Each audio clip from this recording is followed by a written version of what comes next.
Pittsburgh, moving east at 30 miles per hour. Hazard. Wind gusts to 60 miles per hour. Source, radar. Impact, expect damage to trees and power lines, resulting in some power outages.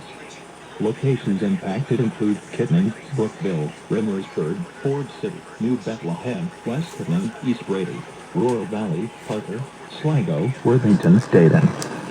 Precautionary/preparedness actions.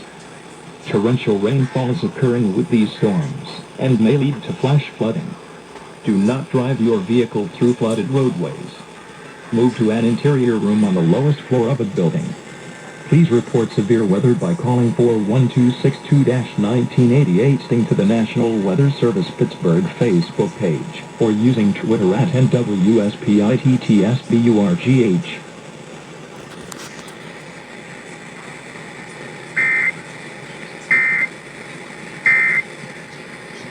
You really shouldn't feel embarrassed to do so.